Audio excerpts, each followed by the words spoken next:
She saw her perfect bed, just her size, just so. She checked her sitting chair, her cedar box, her tiny silver cup.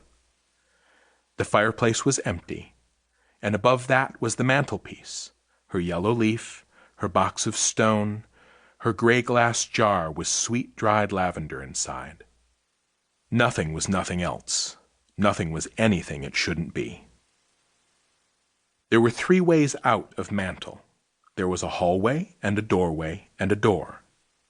The last of these was not for her. Auri took the doorway into port. Foxen was still resting in his dish, so his light was dimmer here, but it was still bright enough to see.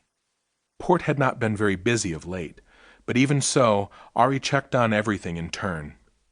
In the wine rack rested half a broken plate of porcelain, no thicker than the petal of a flower. Below that was a leather octavo book, a pair of corks, a tiny ball of twine. Off to one side, his fine white teacup waited for him with a patience Auri envied. On the wall shelf sat a blob of yellow resin in a dish, a black rock, a gray stone, a smooth, flat piece of wood. Apart from all the rest, a tiny bottle stood, its wire bail open like a hungry bird. On the central table, a handful of holly berries rested on a clean white cloth. Auri eyed them for a moment, then took them to the bookshelf, a perch they were more suited to. She looked around the room and nodded to herself. All good. Back in Mantle, Auri washed her face and hands and feet. She slipped out of her nightshirt and folded it into her cedar box. She stretched happily, lifting up her arms and rolling high onto her toes. Then she ducked into her favorite dress, the one he'd given her. It was sweet against her skin. Her name was burning like a fire inside her. Today was going to be a busy day. Auri gathered up Foxen, carrying him cupped in the palm of her hand. She made her way through port, slipping through a jagged crack in the wall. It was not a wide crack, but Auri was so slight she barely needed turn her shoulders to keep from brushing up against the broken stones. It was nothing like a tight fit.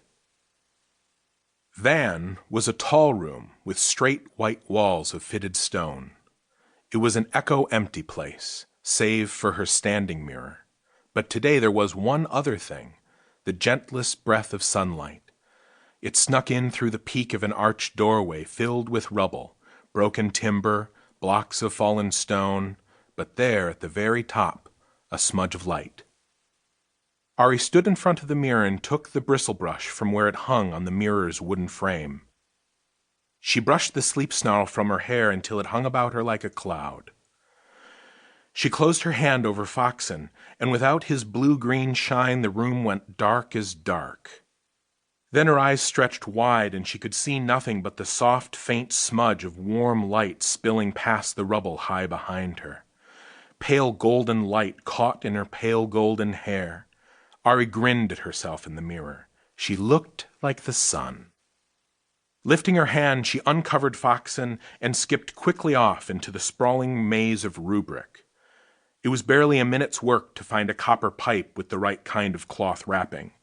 But finding the perfect place, well, that was the trick, wasn't it? She followed the pipe through the round, red brick tunnels for nearly half a mile, careful not to let it slip away from her among the countless other twining pipes. Then, with no hint of warning, the pipe kinked hard and dove straight into the curving wall, abandoning her. Rude thing. There were countless other pipes, of course, but the tiny tin ones had no wrap at all. The icy ones of burnished steel were far too new. The iron pipes were so eager as to be almost embarrassing, but their wrappings were all cotton, and that was more trouble than she cared to bother with today.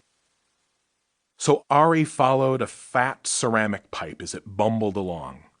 Eventually it burrowed deep into the ground, but where it bent, its linen wrap hung loose and ragged as an urchin's shirt.